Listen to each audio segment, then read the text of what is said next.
Cordial saludo, señores diplomantes. Continuamos con nuestro módulo de farmacología clínica en el área de dermatología. Vimos en la primera parte el abordaje hacia las posibilidades de control de ese signo, uno de los más importantes, altamente molesto para el paciente, para el propietario y aún para el médico, cuando no encuentra solución al mismo, y porque constituye la tríada de consulta más importante. Porque el perro se rasca, porque el perro pierde pelo, porque el perro no tiene pelo, en una forma alopeciante inducida o generada por el mismo prurito, por el trauma autoinfligido, o definitivamente porque el perro huele mal en la casa debido a la inflamación crónica de su piel. ¿Cómo abordarlo? Fue lo que vimos en esa primera parte. Ahora haremos la aproximación al manejo terapéutico y farmacológico del mismo. Entonces, iniciamos con las generalidades en la terapia. Vemos cómo hay un sinnúmero de agentes que están causando o complicando la situación y generando la signología clínica en nuestros pacientes. Por ello, recurrimos muchas veces a los parasiticidas de uso externo o interno, ecto o endoparásitos. Vemos cómo hay infecciones en variedad bacterianas, por lo cual debemos recurrir al uso de los antibióticos. En ocasiones, las menos por fortuna, vemos causadas por dermatofitos, entonces utilizaremos antimicóticos específicos. Una que sí es muy frecuente como complicación, los procesos de leurosis causados por la malacesia paquidermatis o pachydermatis, como ustedes prefieran, los antilevadurales. Encontramos procesos de alergia urticariantes, generadores de angioedema. Allí encuentran asidero y puntual prescripción y óptima prescripción los bloqueadores H1, los antihistamínicos bloqueadores del tipo H1.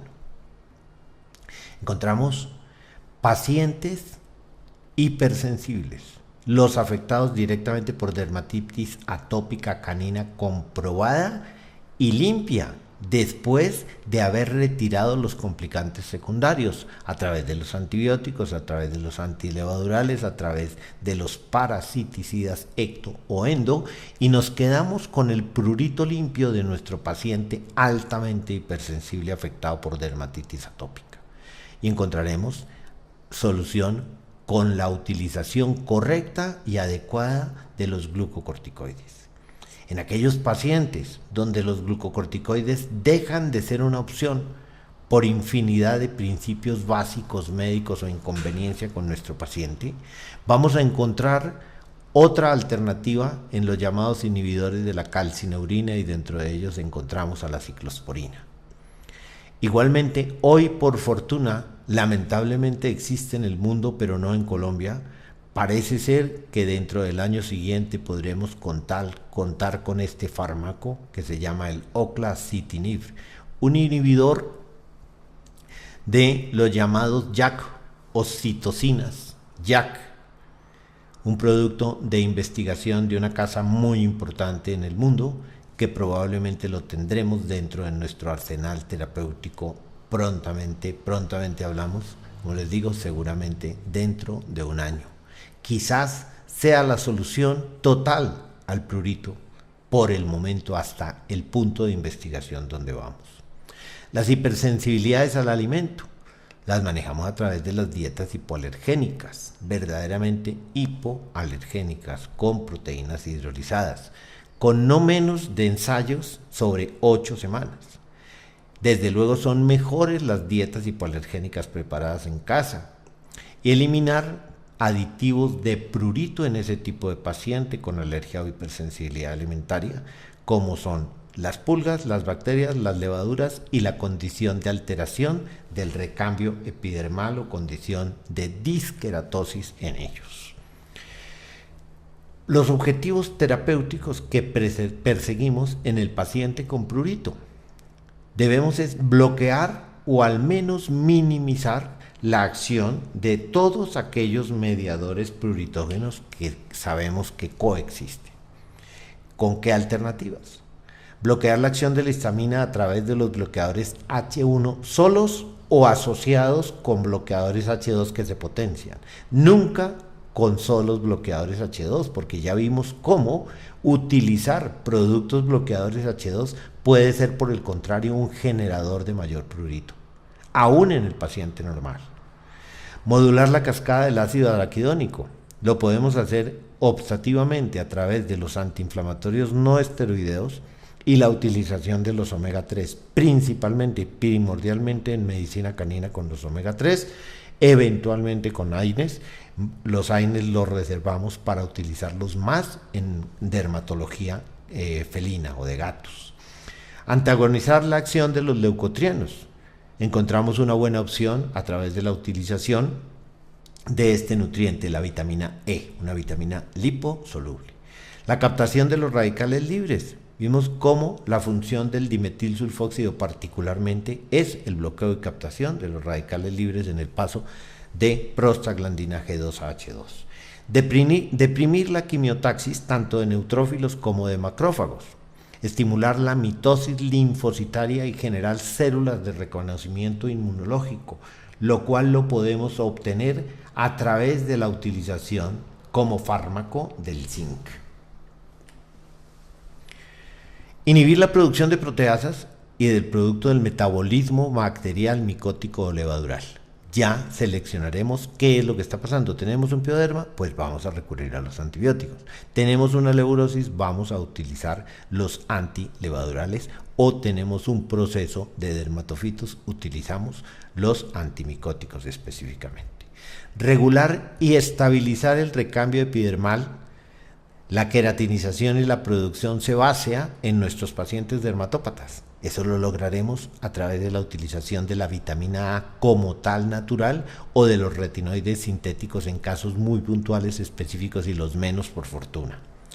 Inhibir la cascada del ácido araquidónico en los sitios de membrana celular, evitando así que actúe como sustrato para el inicio de la cascada proinflamatoria y pruritógena a través de las vías lipo y ciclooxigenasa, y entonces allí encontramos una muy buena acción de los glucocorticoides en hipersensibilidades DAC, DAP, alergias o enfermedades inmunomediadas de acuerdo a las dosis que vayamos a utilizar.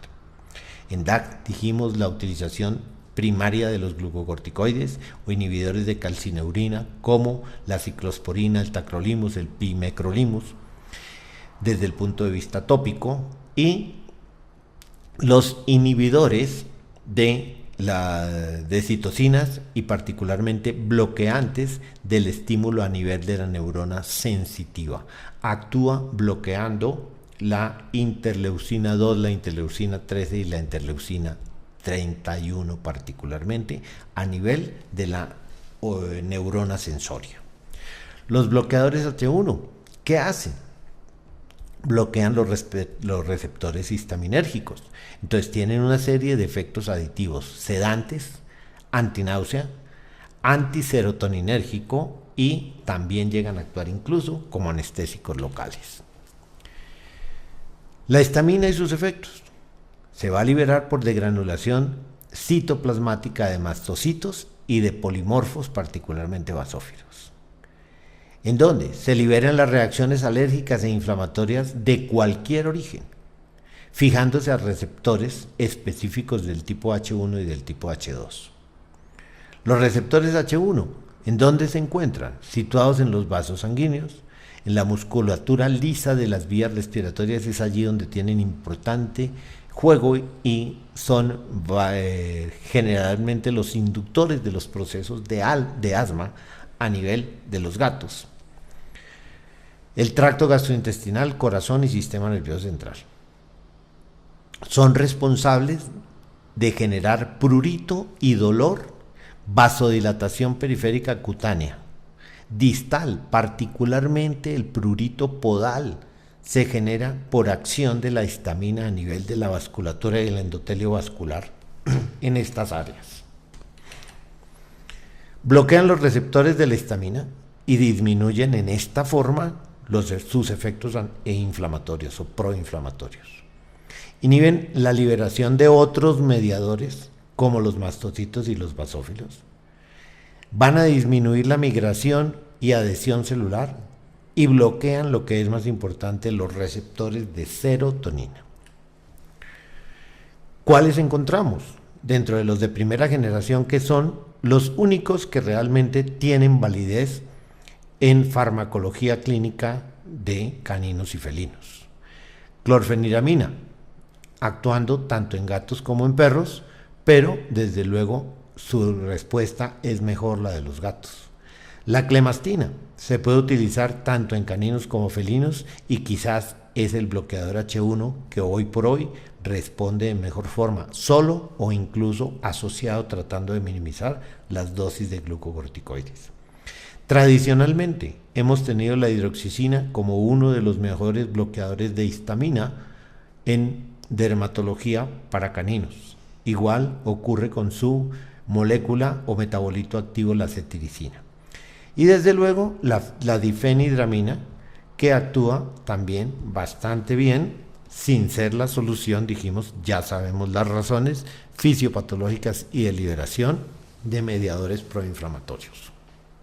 La serotonina, la llamada 5-hidroxitritamina, ¿qué es lo que hace? Activa los receptores nociceptivos y disminuye el umbral pruritógeno.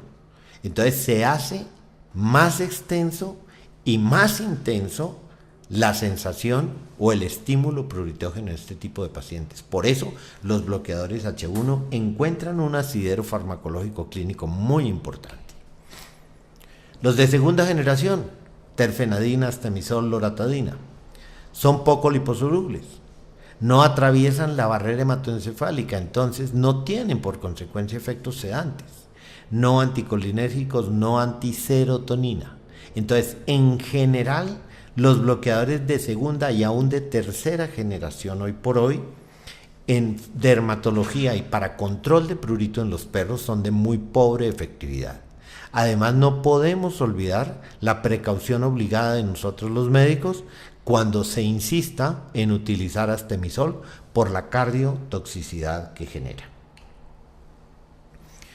Los bloqueadores H2, ya partimos de una base muy importante, no deben usarse solos porque generan un mecanismo de feedback, de retroalimentación sobre la histamina y estimulan, por el contrario, la degranulación de los mastocitos.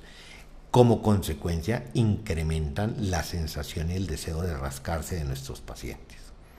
Asociados H1 y H2 bloquean todos los receptores disponibles, entonces tienen un mejor efecto y digamos que casi que potencializan la acción pobre de los bloqueadores H1 frente al efecto pruritógeno en dermatopatías. En reacciones urticariantes del tipo 1 son ideales, son los más indicados y las bloquean perfectamente el angioedema o el edema de Quincke, llamado particularmente por picaduras de insectos o generado por consumo de algunos alimentos donde hay intolerancia. Inmunorestauradores tienen esa función, entonces se pueden utilizar en pioderma crónico recidivante cuando hay también asociación con leurosis y en los pocos casos de dermatofitosis.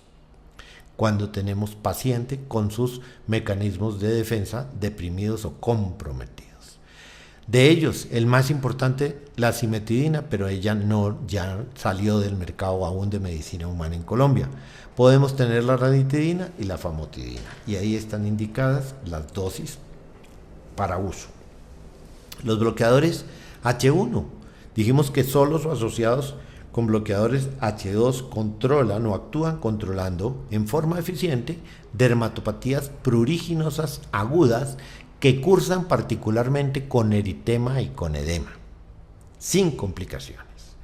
Anafilaxias medicamentosas, picadura de insectos, la llamada DIC, dermatitis irritativa de contacto, o aún en procesos de intolerancia alimenticia, van a encontrar una muy buena indicación los bloqueadores H1. Terapia de mantenimiento y ayuda o como efecto coadyuvante en dermatopatías crónicas, particularmente DAC, para minimizar las dosis de los glucocorticoides y en sinergia además con los ácidos grasos esenciales. De ellos vamos a empezar a hablar. Se ha hablado a través del tiempo. Más de 5 lustros llevamos hablando en dermatología humana y veterinaria del uso de los ácidos grasos esenciales. Son parte integral, por tanto, del arsenal terapéutico en dermatología. En muchos casos, constituyen solo una terapia de complemento, casi que nutricional, pero está suficientemente justificada. Pero en un número importante de dermatópatas son terapia de carácter principal y sus efectos son positivos. Son ácidos grasos de 16, 18 o 20 carbonos, lo que se llama poliinsaturados. Los caninos no los sintetizan y deben recibirlos en la dieta, especialmente el ácido linoleico y el ácido linolénico, un omega 6 y un omega 3. El ácido graso, como ácidos grasos esenciales, deben estar aportados en las dietas, en los alimentos balanceados, en un mínimo de un 1% en materia seca. Y los gatos sí lo requieren todos. Ácido linoleico, ácido linolénico y ácido araquidónico. Por esta razón, los gatos son carnívoros obligatorios. Disminuyen o eliminan el prurito, orientando los metabolitos proinflamatorios hacia series menos lesivas de prostaglandinas y leucotrienos. Entonces desvían la cascada de prostaglandinas de la serie 2 hacia las series 1 y 3, que son menos proinflamatorias. Y la de los leucotrienos de la serie 4 hacia la serie 5. Hacen una modulación metabólica.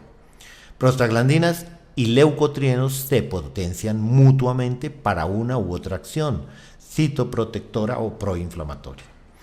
Las prostaglandinas del tipo 2 proinflamatorias además son las responsables de alterar la permeabilidad capilar, entonces van a causar edema.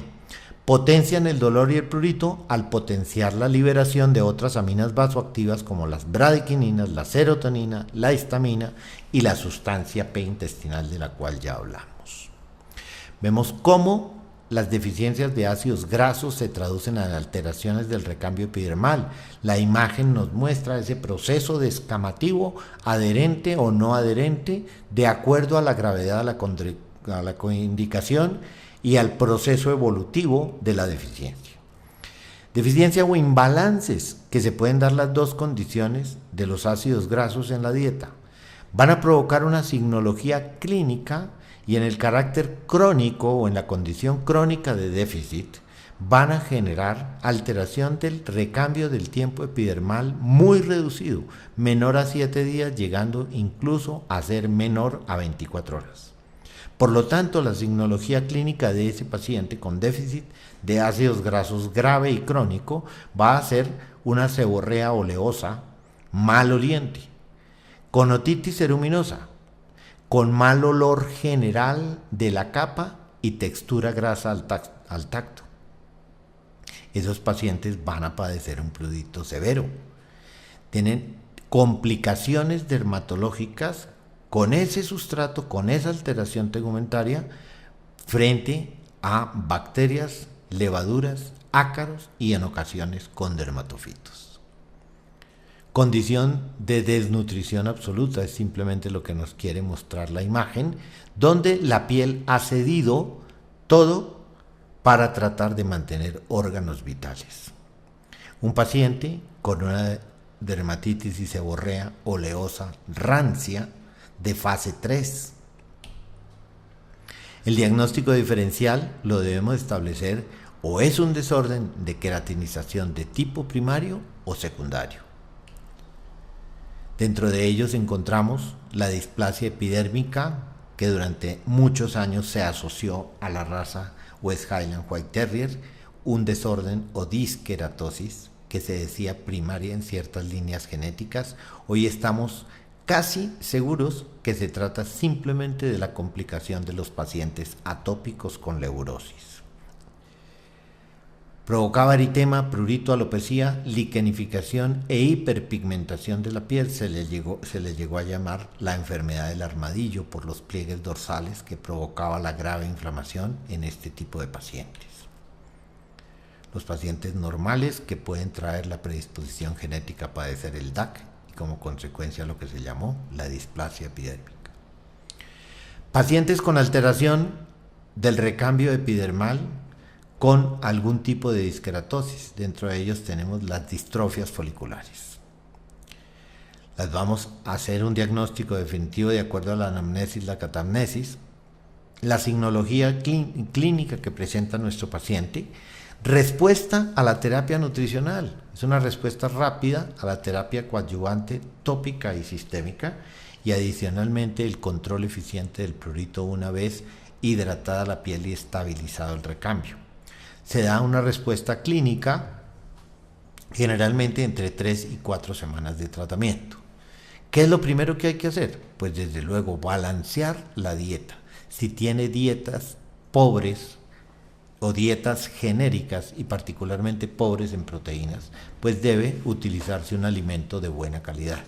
Suplementación extra de ácidos grasos esenciales. Una relación adecuada en el suministro de ácidos grasos, tanto omega 3 como omega 6, los de origen animal y los de origen vegetal. El baño, la terapia tópica con champú humectante y emoliente, porque este tipo de pacientes tiene alteración en los llamados corpúsculos o cuerpos de Odland o cuerpos lamelares, que son los responsables de la restitución y el mantenimiento de la correcta hidratación de la piel. Coadyuvante para los factores de complicación existentes, llámense antibióticos, llámense antilevadurales, acaricidas, ectoparasiticidas, endoparasiticidas. Las imágenes nos muestran la que está en la parte izquierda y superior, la seborrea seca, un proceso descamativo serodérmico donde hay lo que se describe una descamación pitiriaciforme, pequeñas escamas que vuelan y es lo que se asimila a lo que coloquialmente o vulgarmente llamamos la caspa en los humanos.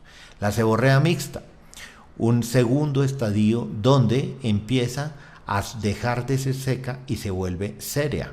Es el estadio intermediario del cambio o alteración del recambio epidermal. Ya las escamas son más grandes y se adhieren a los pelos, no vuelan como la caspa voladora de la seborrea seca. Llegando a complicaciones muy severas, la serodermia que inició, que generó prurito, que generó en zonas hipotricosis y en otras zonas franca alopecia, y desde luego taponamiento de los folículos pilosos que son los llamados comedones o lo que llamamos espinillas en humanos. Los omega, ¿qué hacen? Disminuyen la producción de histamina por otro mecanismo y de otros mediadores al modular la producción esencialmente de prostaglandinas. Desde luego no podemos esperar que vayan a controlar el prurito generado por proteasas de origen del metabolismo microbiológico, bacteriano, micótico, levadural o de los mismos ácaros. Potencializan la acción minimizando las dosis de los antihistamínicos y particularmente las dosis de los glucocorticoides cuando debemos utilizarlos en algunos pacientes. Desde luego, esos efectos hay que verlos a largo plazo. Hoy en día se están utilizando aportes de ácidos grasos de carácter tópico, falta mucho por ver, pero parece que funcionan. Las principales fuentes de estos ácidos grasos, particularmente los omega 6, son los aceites vegetales, el de maíz, el de girasol y el de canola. De ellos, el de maíz hace un aporte muy importante, pero solamente aporta en un 57% el ácido linoleico, en tanto que el del girasol es un aceite que aporta hasta el 78% de proporción de ácido linoleico, el primero en la cadena de déficit en los caninos y en los felinos. El de canola hace aportes importantes tanto de omega 6 como de omega 3, pero no cumple unos efectos terapéuticos más importantes que el maíz y el girasol. Son excelentes en general como fuentes de ácido linoleico. La relación debe ser de 4,5 a 1 con respecto a los omega 3, que es la óptima en el paciente dermatópata. tiene efecto laxante cuando superamos las dosis o aún llega a ser el laxante en algunos pacientes en forma individual, entonces simplemente la solución es disminuir la dosis. Precaución en pacientes hepatópatas y pancreatópatas particularmente. Los omega 3 no son esenciales, pero farmacológicamente van a cumplir una función manipulando el metabolismo del ácido araquidónico cuando existe como sustrato hacia productos terminales menos inflamatorios o definitivamente no inflamatorios, al ejercer un efecto modulador sobre la cascada pruritógena y proinflamatoria. ¿De dónde se derivan? Del lilonelato, eicosapentanoico ácido, docosapentanoico o ácido docosahexanoico. ¿Se originan en dónde? Particularmente en algas y en fitoplancton, pero se encuentran en muy buenas concentraciones en los peces de agua fría. Encontramos en el salmón, en el krill, en la caballa y desde luego en aceites de salmón y de salmón y aceite de hígado de bacalao. Entonces son suplementaciones importantes que podemos hacer para dermatología tanto en humanos como en animalitos de compañía. Sus acciones, en esencia, son antiinflamatorias y antipruríticas, especialmente potentes en la terapia coadyuvante de los pacientes atópicos, porque restauran y mantienen la película lipídica superficial. Por lo tanto, en general, son importante terapia de apoyo en dermatitis y procesos alérgicos en hipersensibilidades. Desde luego lo hacen a largo plazo con suministro continuo. Disminuyen la producción de histamina, ya dijimos, y de otros mediadores al disminuir o modular la producción de las prostaglandinas en la cascada pruritógena. Permiten minimizar las dosis usadas de antihistamínicos y de glucocorticoides y se dan como suplemento nutricional. No inhiben desde luego y no podemos esperar que ante un mal diagnóstico, un incorrecto diagnóstico donde está involucrado un pioderma, un proceso ectoparasitario, una dermatitis alérgica a las pulgas, un proceso de leurosis o aún de dermatofitosis, vaya a disminuir el prurito, los ácidos grasos. ¿Dónde están indicadas? En la terapia del prurito asociado con DAC, seborrea idiopática, coadyuvante en la terapia de prurito en los gatos cuando se presenta el cuadro reaccional en dermatitis miliar y complejo granuloma eosinofílico que casi siempre está relacionado con hipersensibilidad o alergia. Los ácidos grasos esenciales van a mejorar, de hecho, la calidad de la piel y del pelo y son ayudantes en la enfermedad degenerativa articular. Se ha hablado de la displasia, de los pacientes con displasia de cadera. Esto está por comprobarse totalmente, pero su uso a largo plazo en líneas generales no tiene contraindicaciones, a excepción de los hepatópatas y pancreatópatas o pacientes con alteraciones de la coagulación. Con los antihistamínicos hacen una sinergia, disminuyen el prurito y disminuyen, lo que es más importante de su utilización combinada o conjunta, es que disminuyen las dosis de los antihistamínicos, al igual que la necesidad de dosis de glucocorticoides. Contraindicaciones y precauciones que debemos tener con ellos. Pueden aumentar los tiempos de sangría y la agregación plaquetaria, entonces deben prescribirse con mucha cautela en pacientes con discrasias sanguíneas, con coagulopatías, los sometidos a terapias con anticoagulantes, particularmente heparinas, cumarínicos. Usar con precaución en pacientes con diabetes mellitus insulino independiente, pues los ácidos grasos decrementan la secreción de la insulina.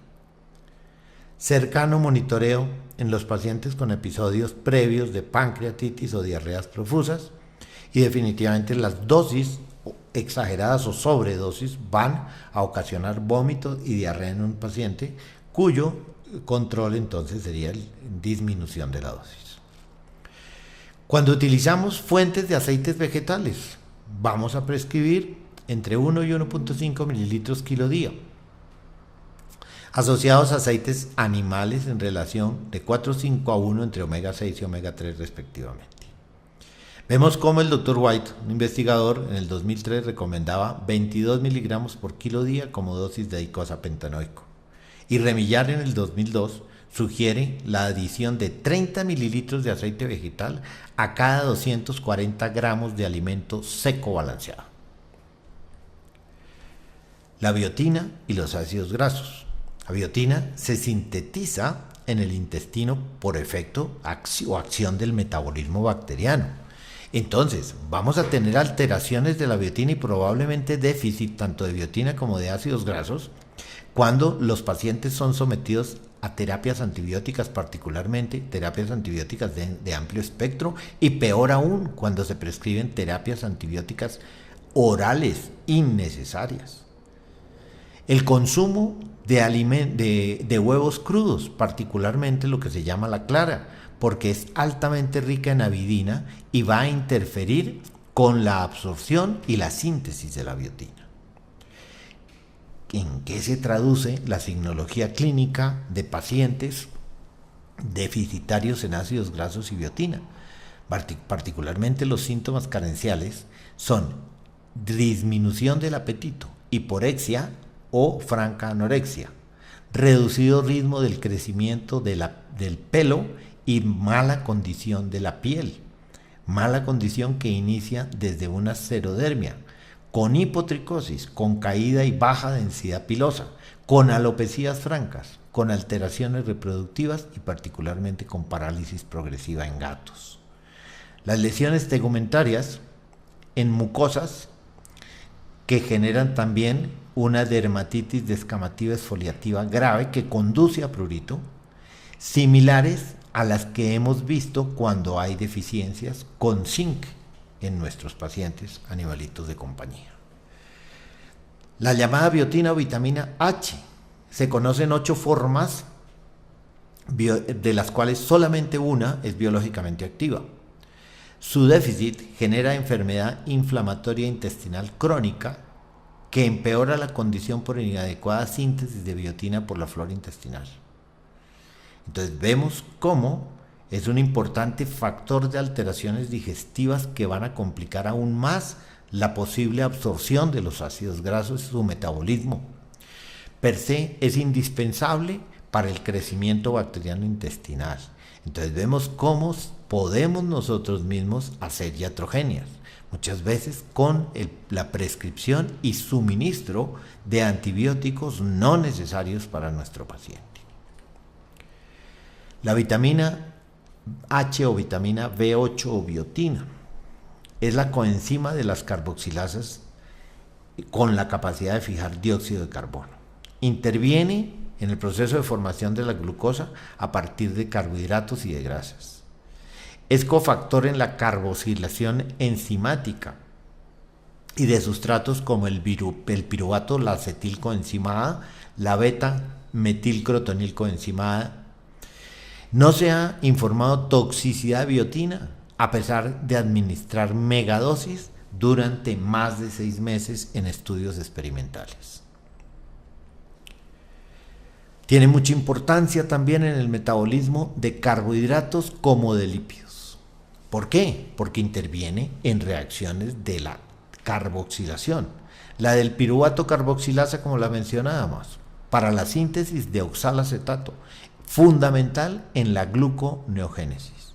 Y la acetilcoenzima carboxilasa para la biosíntesis de los ácidos grasos esenciales. El manejo nutricional del prurito. Deficiencias, imbalances o excesos inducen alteración tegumentaria y desencadenan prurito.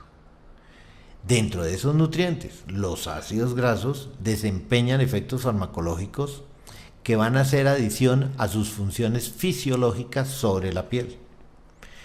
Una suplementación específica va a ser siempre benéfica para el control del prurito o adyuvante para el control del prurito. ¿En dónde? En las dermatosis inflamatorias, aún en las idiopáticas, en las inmunomediadas y también en las neoplásicas en los estados pre.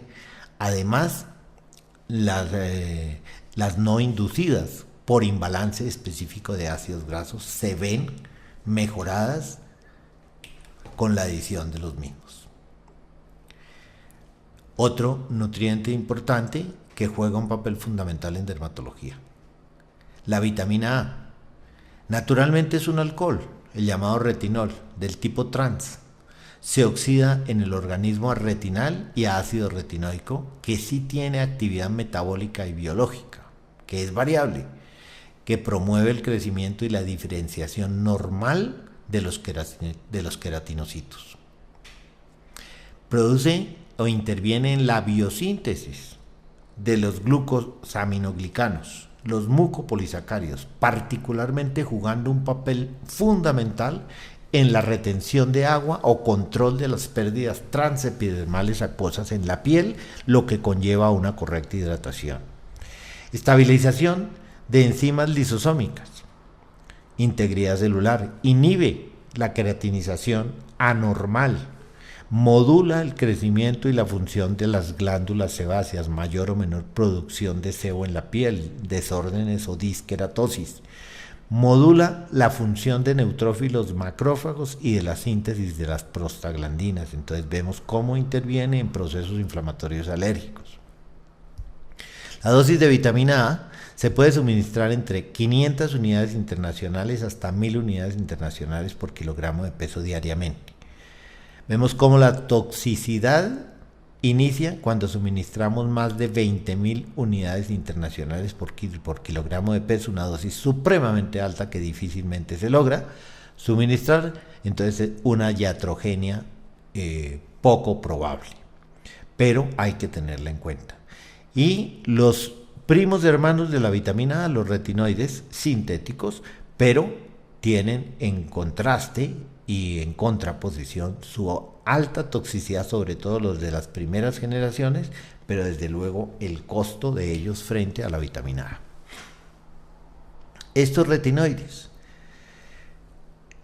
lo constituyen un grupo de derivados sintéticos de la vitamina A natural que tienen iguales efectos farmacológicos o superiores a ella y muchos efectos secundarios, algunas veces menores que los de la vitamina A en sobredosis. Se emplean en dermatología humana con precaución. Desde hace más de 20 años se propusieron para dermatología canina. Los hay en general de 3 generaciones, o sea, han clasificado. Los de primera generación comprenden metabolitos naturales de la vitamina A, el ácido transretinoico o tretinoína para uso local y el ácido cis-retinoico o isotretinoína. Los de la segunda generación son aromáticos, son obtenidos de transformación de la agrupación cíclica. El etretinato está fuera del mercado por su persistencia en el tejido adiposo durante años. Se utiliza la acitretina, es el metabolito activo del anterior pero menos tóxico. Y los de tercera generación, los arotenoides, es la ciclización de la cadena poliénica de los carotenos, están en desarrollo, son efectivos a menores dosis y desde luego tienen menores efectos teratogénicos que los anteriores. El metabolismo. Forman retinil ésteres que son hidrolizados y absorbidos en el intestino delgado anterior. Ya en el enterocito se incorporan a los kilomicrones y se van a excretar a través de la linfa. Se reincorporan a la circulación general por el canal torácico. Tan solo una pequeña cantidad se absorbe directamente llegando al hígado por la vía portal. En condiciones fisiológicas, 95% de la vitamina A es retinol fijado a proteínas plasmáticas, a proteína fijadora del retinol PRBP, y es una prealbúmina de la transtirretina, TTR, el 5% restante, son ésteres que están ligados muy pobremente a lipoproteínas. Los complejos de las proteínas fijadas y de la transtriterrina no sufren filtración glomerular. El mecanismo de acción son hasta el momento incompletamente comprendidos. En los tejidos periféricos, particularmente las glándulas sebáceas y los queratinocitos en la piel, los complejos se fijan a receptores de membrana muy particulares específicos y son transportados al núcleo celular. en donde van a provocar y ejercer la expresión genética. Efectos de los queratinocitos o sobre los queratinocitos. Van a controlar la diferenciación y la proliferación de los mismos, generando adelgazamiento de la capa córnea. Entonces ayudan en esos procesos de hiperqueratinización. Esta acción varía según la molécula y es más importante con la acitretina que con la isotretinoína de uso local. Sobre las glándulas sebáceas, son bien conocidos. Disminuyen definitivamente la producción de sebo. ¿Por qué? Por reducción del tamaño de las glándulas y por lo tanto se han utilizado como la terapia de elección en el acné de los humanos, en todas las variedades de acné de los humanos. Los efectos antiinflamatorios e inmunomoduladores desde luego van variando con cada molécula. La isotretinoína disminuye la reacción inflamatoria y lo hace a través de inhibición de mediadores de inflamación y quimiotaxis de los polimorfonucleares. La acitretina, mediante inhibición de la movilidad de polimorfos, de eosinófilos y de la migración intraepidérmica. Generan estímulos sobre las células de Langerhans, las presentadoras de antígenos, las llamadas células dendríticas, macrófagos y de la inmunidad celular. Los efectos antitumorales han sido bien estudiados en humanos y caninos. Están ligados a estimulación de los linfocitos T citotóxicos y por eso se indican en el linfoma cutáneo T epiteliforme, los epiteliomas cornificantes, el cáncer de células escamosas y en queratosis originadas por radiación solar. ¿Dónde encuentran indicación? En general en los desórdenes de queratinización, en las disqueratosis, en desórdenes donde están involucradas las glándulas sebáceas. Vimos también cómo intervienen y se pueden indicar en algunos tumores epiteliales. En dermatopatías definitivamente responsivas a la vitamina A, que no responden a la vitamina A natural y donde hay necesidad de utilizar retinoides sintéticos. ¿En dónde encontramos usos de la acitretina? En la ictiosis canina, muy rara, condición reportada en muy pocos pacientes, particularmente en labradores. Seborrea idiopática primaria de los spaniel. En el acné canino se puede asociar a tretinoína local. Linfoma cutáneo epiteliforme. En los queratoacantomas y tumores espinocelular. Y la dosis a utilizar de acitretina es de 1 miligramo por kilogramo de peso por día en perros y de 10 miligramos por gato al día, como dosis total, que en la medida en que se controlan los signos clínicos se pueden utilizar luego en dosis alternas o repartiendo la dosis en varias veces a la semana, no todos los días. La isotretinoína, adenitis sebácea granulomatosa, en el acné canino más tretinoína, en el síndrome de comedones del Schnauzer miniatura, en la seborrea idiopática primaria, dosis de 1 a 2 miligramos kilo día. Se ha indicado en el corticotrofinoma, generador de hiperadrenocorticismo, a 2 miligramos por kilogramo día. En acné felino, podemos utilizar 10 miligramos por gato por día. Esta era una propuesta que hacía el Dr. Power y el Dr. Irke, que en paz descanse, desde 1995. 5 miligramos por kilo por día proponían Halliwell y Campbell en el 94. 1 a 3 miligramos kilo día Koshka en el 2003. Linfoma epiteliotrófico, linfoma cutáneo, a 10 miligramos por kilogramo por día en los gatos fue la propuesta de Irke en el 95. Precauciones y advertencias que se deben tener con los retinoides sintéticos, pues son teratogénicos, meses a años aún de suspendida la ingesta. Tretinoína local puede inducir dermatitis irritativa de contacto, causando lesiones eritematosas, escamosas y pruríticas. El consumo crónico a alta dosis puede observarse dermatitis eritematosa fisuraria en uniones mucocutáneas, eritema podal, escamosis, blefaroconjuntivitis, tumefacción tanto lingual y prurito. Queratoconjuntivitis es un riesgo real. En los perros y en los gatos se debe hacer control de peso. Efectos secundarios generales menos frecuentes, menos del 10% de los casos: anorexia, apatía, diarrea y dolores abdominales. Un incremento significativo en la actividad enzimática hepática y debemos controlar triglicéridos y colesterol.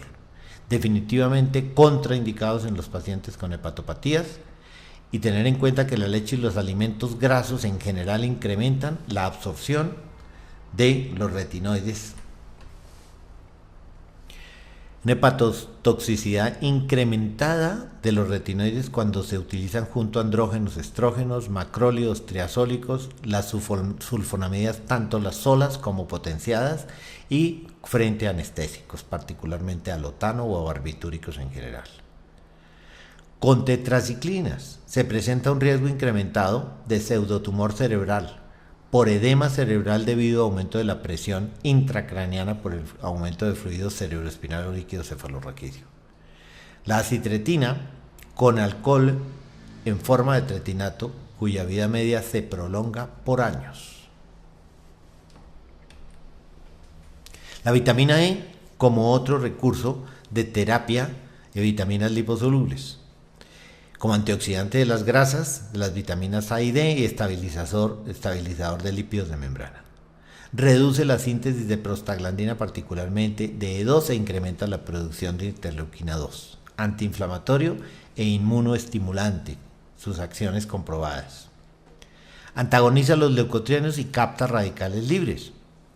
Entonces es útil en procesos dermatológicos tanto inflamatorios como alérgicos, en inmunomediadas, y actúa en sinergia con la vitamina A.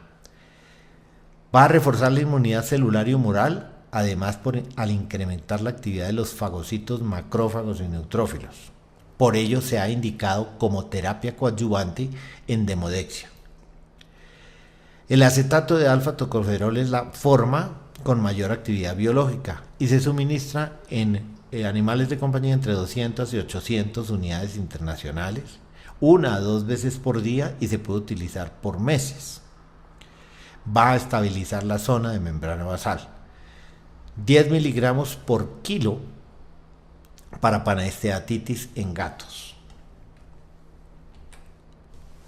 Hasta aquí la segunda presentación de nuestro módulo de dermatología. Gracias.